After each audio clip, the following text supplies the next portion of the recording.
In Islam, a mahr is a mandatory payment, in the form of money or possessions paid or promised to pay by the groom, or by groom's father, to the bride at the time of marriage, that legally becomes her property. While the mahr is often money, it can also be anything agreed upon by the bride such as jewelry, home goods, furniture, a dwelling or some land. Mahr is typically specified in the marriage contract signed during an Islamic marriage. Dower is the English translation that comes closest to Islamic meaning of mahr, as dower refers to the payment from the husband or his family to the wife, especially to support her in the event of his death. However, mahr is distinct from dower in two ways. 1. Mahr is legally required for all Islamic marriages while dower was optional, and 2. Mahr is required to be specified at the time of marriage, while dower is not paid until the death of the husband. Mahr also can be classified as a form of bridewealth, described by anthropologists as payments made from the kin of the groom to the kin of the bride. However, mahr is paid directly to the bride and not her parents. In fact, as her legal property, mahr establishes the bride's financial independence from her parents and in many cases from her husband, who has no legal claims to his wife's mahr. The terms dowry and bride price are sometimes incorrectly used to translate mahr, but mahr differs from dowries in many other cultures. A dowry traditionally refers to money or possessions a woman brings forth to the marriage, usually provided by her parents or family. Bride price to money or property paid by the groom or his family to the parents of a woman upon the marriage.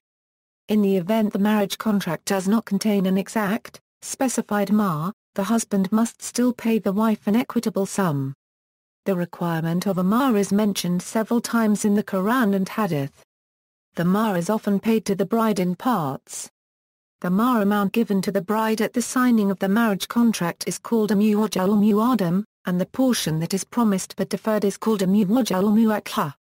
A deferred promise to pay does not make the full amount of the mahr any less legally required. There are differences between the nature of mahr, definition of proper contract and conditions of enforceability depending on the regional fiqh school of Islamic jurisprudence. Etymology and history. The word mahr is related to Hebrew moar, more closely to the Syriac word mara, a euro or a bridal gift a euro, which originally meant a euro or repurchase money a euro. The word implies a gift given voluntarily and not as a result of a contract, but in Muslim religious law it was declared a gift which the bridegroom has to give the bride when the contract of marriage is made and which becomes the property of the wife. Among pre-Islamic Arabs, a bride price called mahr or mahr, was an essential condition for a legal marriage and only when a mahr had been given to the bride by the groom, or on groom's behalf, did a proper marriage relationship arise. The mahr was the wife's property. This practice continued under Islam. Structure of mahr. A mahr is part of every Muslim marriage contract. The mahr may be separated into two parts. First, there is the muwajjal, or the prompt mahr, which the wife must receive at or immediately after the marriage ceremony. The second part of the mahr, called the muwajjal, is a deferred and promised amount, payable at any agreed-upon date following the consummation of the marriage. Often the deferred amount is larger than the amount paid at marriage. In theory, the deferred amount is supposed to provide the wife with a means of support, and is associated with the death or divorce of the husband. However, this is a more traditional rather than Islamic stance on the matter. The muwajjal should be viewed as importantly as the initial dowry payment, as it is an obligation to be fulfilled by the husband and is considered debt if it is not given to the wife within the time frame agreed upon between the couple. The mahr in any Islamic marriage contract is a fundamental religious right of the wife, and the husband may not reduce the mahr. Even upon the husband's death, the deferred mahr is paid from his estate before all other debts, because it is a religious requirement. According to a hadith, the Muslim prophet Muhammad stated the mahr should be 1 gold piece, but the mahr amount is often negotiated between the parents or guardians of the bride and groom, and the parties often draft mahr agreements by filling in the blanks of form contracts that employ standard boilerplate terms. The typical mahr containing marriage contract consists of the names of the parties, the amount of the mahr, a cleric's signature, the signature of 2 male witnesses, and a disclaimer that Islamic law will govern the marriage contract. In Islamic marriages, Assets brought into the union by the wife may only be accepted by the husband after the mahr has been paid by him to her. In Arabian world, there are varying interpretations of mahr containing marriage contracts, highlighting the differences between Maliki, Hanbali, Hanafi, Shafi, and Jafari schools of Islamic jurisprudence. For example, the Hanafi school holds that if the woman initiates the divorce she cannot receive her mahr regardless of whether the husband is or is not at fault, while the Maliki school holds that when the husband is at fault for the divorce, the wife does not forfeit her right to the mahr even if she initiates the divorce. The schools also differ over the requisite number of witnesses to the contract. The Hanafi school requires 2 witnesses on the document for a mahr-containing contract to be valid, while the Maliki school holds that witnesses only needed at marriage's publication but not the document. Differences and issues. Mahr is similar in legal enforceability to donatio propter nuptias of Eastern Roman law, except some critical differences. Donatio propter nuptias was optional and voluntary, while mahr is mandatory and required for all Muslim marriages. Mahr is not an optional gift. The other difference was that donatio propter nuptias was a security the groom delivered to bride or registered in her name, at the time of marriage, in exchange for dos that came with the bride. Mahr is a religious requirement according to Sharia. Under Islamic law, there is no coverture, an idea central in European, American as well as non-Islamic Asian common law, and the legal basis for the principle of marital property. In Islam, marriage is a contract between a man and his wives. A Muslim man and woman do not merge their legal identity upon marriage. The assets of the man before the marriage, and earned after the marriage, remain his during marriage, and in case of a divorce. A divorce under Islamic law does not require redistribution of property.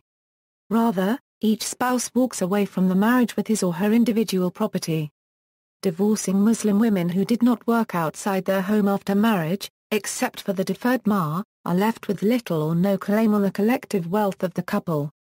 The deferred mahr is considered a debt owed by the man to the woman, and is owed even if he has no assets. Divorce under Islamic law may take many forms. If a woman wishes to divorce her husband she has 2 options, seek a tafriq, or seek a khul. A tafriq is a divorce for certain allowable reasons.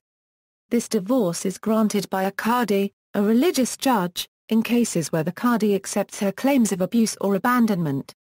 If a tafriq is granted, the marriage is dissolved and the husband is obligated to pay her the deferred mahr in their marriage contract.